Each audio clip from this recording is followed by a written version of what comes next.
So yes, now moving on, our next presenter is going to be Mr. Prashant Dadlani. He's the founder of Blue. Blue are those lockers that you see in shopping centers, malls, and I think if some of you watch Channel News Asia, Prashant was on CNA a couple of weeks ago. So they're doing some very interesting things. And I think what Prashant's going to be talking about today is more than just lockers, and a bit more about what else Blue can do for you. All right, with that, over to you, Prashant. Hi, good morning, everyone, and thank you for joining me for this morning session. I hope to share with you more about Blue and what we do, and explain to you how we help retailers in particular build digitalized supply chains, and as a result make their supply chain more resilient in serving the customer's requirements. So to achieve business continuity, more companies have really changed their focus, especially in today's COVID-19 environment, to focus not just on pure cost savings, but really improvements on speed, risk reduction, and agility. Externally, companies are adopting more flexible sourcing and distribution strategies, including shifting to suppliers that are closer to home. Internally, businesses are reviewing how to integrate systems and platforms to achieve faster, greater efficiency while adhering to social distancing requirements, and while ensuring ongoing connectivity and communication between suppliers, partners, and customers. And really all this with the objective of building a more resilient supply chain and to invest in digitalizing it to connect with today's customers. So really a digitalized supply chain enables this transparency across your entire value chain, really from product origin to customer and product lifecycle. The improved visibility and transparency through these integrated efforts will really enable businesses to have a deeper level of insight for accurate inventory forecasts and strategies, especially amidst unpredictable market conditions. We've got connectivity and realignment between internal operations and external suppliers for timely order fulfillment. You have to be better equipped to seize opportunities and make these informed decisions, especially in these unprecedented market conditions. And really, the goal is to improve the customer experience, and that being driven underlying by full traceability of inventory movement, right? And to be in a position to accelerate your innovation and have visibility for alternate options and to reconfigure your shipment routings. So this is a bit of a background and context in terms of why resiliency and what different things we can do. I want to share with you really how Blue helps businesses digitalize their supply chain with our integrated fulfillment and delivery solutions. So I think in the introduction, Raymond shared with how Blue has a network of parcel lockers across Singapore, and these are touch points where consumers can choose to collect, return, or send parcels. But more importantly, from a business or from a retailer offering, this is integrated with upstream warehousing and fulfillment solution, and then further downstream to close the loop in terms of returns management as well. And really the whole idea is to provide this one-stop solution that enables the end-to-end workflow for retailers, especially now with retailers increasingly moving into online platforms and channels, to have a reliable and stable infrastructure that can help propel the business and allow the retailer to focus on their marketing, their sales promotions, and leave the rest to us. This integration of these three services with a heavy use of automation at the same time achieves a few things in giving retailers visibility and transparency to their inventory movement, especially in a B2C world where orders are coming in thick and fast and at unpredictable times, as well as give a service level for same day. So today we've all heard about speeding up deliveries in terms of whether next day deliveries, same day deliveries, but really it doesn't help the customer if you can deliver fast, but the upstream warehousing and fulfillment kind of took up 1 or 2 days from the point the order is received. The customer is looking at the entire transaction lifecycle from the point at which they click to purchase to the time that they receive the parcel in their hands. And we have to look at that overall timeline and break it down into all these different components to see how to really improve upon it. So really, the first part is a warehousing and fulfillment service. really it is a platform that can help retailers, small, medium, or big, leverage an infrastructure. And this is a fully automated facility. So whether you have 10 or 10,000, SKUs, products are stored securely at piece level precision. We manage inventory at the item level, and powered by robotics and AI technologies, we have a very high velocity fulfillment capability that not only increases inventory security, but order throughput, as well as pick and pack strategies and handover to different carriers. And so this warehousing and fulfillment service is a key component of making sure that as you receive orders from different online channels, inventory is allocated, orders are released. All this is happening automatically and behind the scenes. And you could have an order that comes in and is already picked in as short as a few minutes. And this helps to get the parcels out the door and onto the next stage for the last mile delivery. And this is where our network of Blueport parcel lockers come into play as well. In Singapore's context, at the very least, we live in an urban, dense environment. And if you want to get parcels to customers fast, parcel lockers are the way to go. And at the same time, it gives us the same-day service level. It makes it more cost-efficient. It gives the customer that peace of mind, right?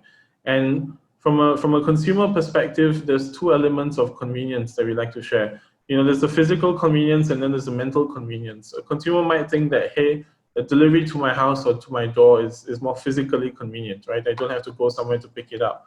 But what the consumer doesn't realize is that at the end of the day, you're going to have a lot of mental inconvenience with that workflow, where you're going to have the courier calling you in advance, making sure that you're at home, ringing your bell. And if nowadays when you're working from home and you're in meetings or calls, that disturbance, other family members having to kind of collect the parcel on your behalf, or you having to stay at home for a block of time in order to receive that parcel.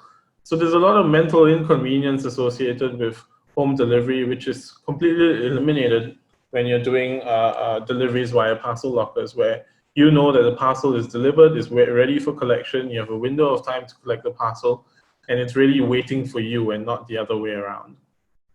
And the integration of our warehousing and fulfillment service, as well as last mile delivery, allows us to offer retailers that same-day service level for pick, pack, and deliver in a cost-efficient way as well.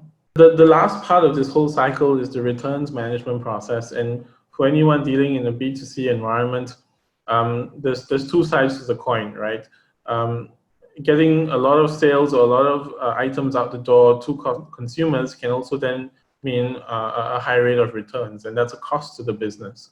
So the question becomes is, consumers now expect this option already, and the question becomes, how do we make it as cost efficient, as convenient, and as easy as possible to get inventory that is returned quickly back into inventory and ready for sale to the next customer.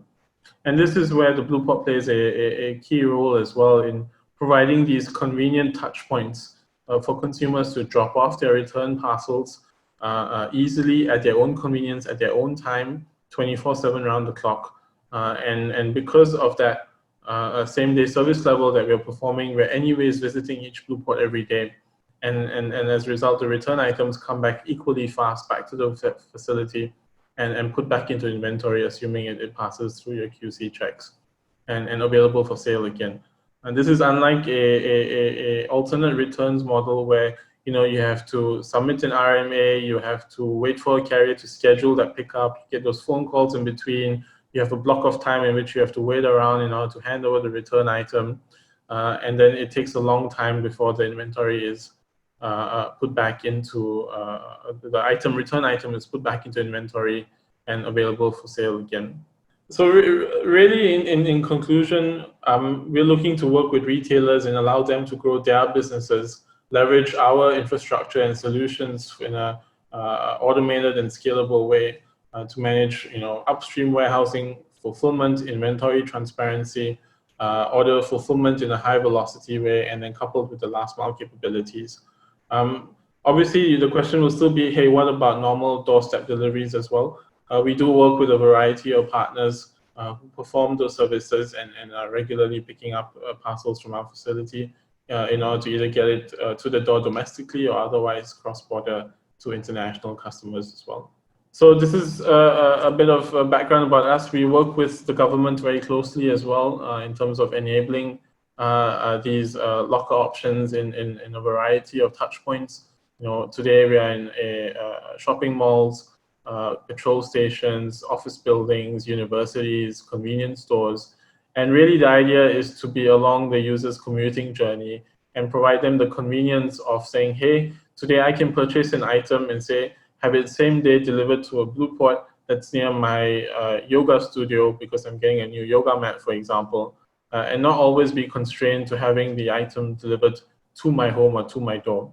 And this gives the user the flexibility as to when they are performing their daily commute, whether they're buying groceries, filling petrol, going to school, going to university, going to work, they have that flexibility of choice and convenience. So that's all I have to share with you this morning. I know we have the Q&A session, and if you want to get in touch with us separately, this is our website and our email you can reach us at.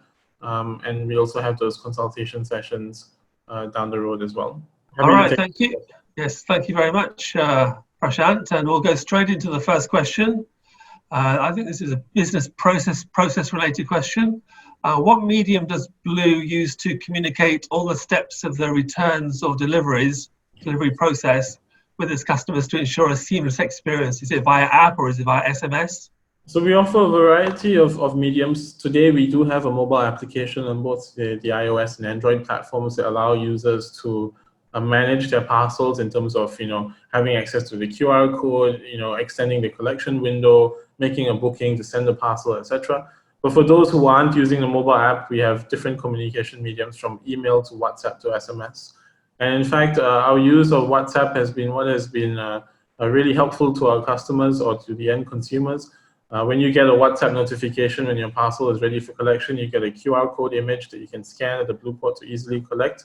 And you can even reply to that WhatsApp message and engage in a conversation with our support team if you need any assistance. So you don't really have to start a new email, go into another medium, and you have that seamlessness of that notifications from Blue, and at the same time engaging back with Blue if you need support assistance, or you just want to say a nice message as well. We receive that from time to time.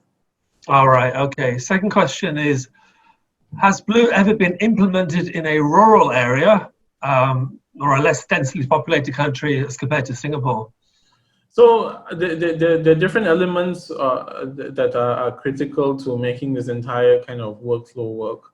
Obviously, parcel lockers are more suited to dense environments where it's otherwise harder to reach the door. I mean, just taking, for example, the US, where you have sometimes these big suburban sprawls, right? From the time the driver gets out the van to reaching your doorstep is maybe 1 or 2 strides at most. And the parcel is delivered. This is unlike our environment over here where you have to park in one place, find a lift, exchange a visitor badge, go up multiple floors, find the unit number, etc., etc. And so parcel lockers are more suited to a dense urban environments. But that being said, for areas that are dealing with rural and kind of hard to reach areas where otherwise offering a doorstep service may not be economically feasible, parcel lockers can come into play as well. At the moment today, Blue is only operating in Singapore, but there are other parcel locker networks that we know of in other countries that have that kind of service offering in rural environments where otherwise doorstep deliveries are not feasible. So do you have plans to go beyond Singapore? So I think Southeast Asia, for example. One of our core propositions to retailers who are trying to serve the Southeast Asian market, which is obviously a growing and attractive audience, is that rather than get your inventory into 10 of these markets or 5 of these markets, which carries a lot of risk, a lot of costs, a lot of inventory opportunity costs as well, you can use Singapore as your base for that fulfillment. And to a certain extent, if you have a customer, say, sitting in Bali, for example, it is faster to fulfill out of Singapore and ship at a piece level to the customer in Bali than, say, if you had inventory in Jakarta, for example.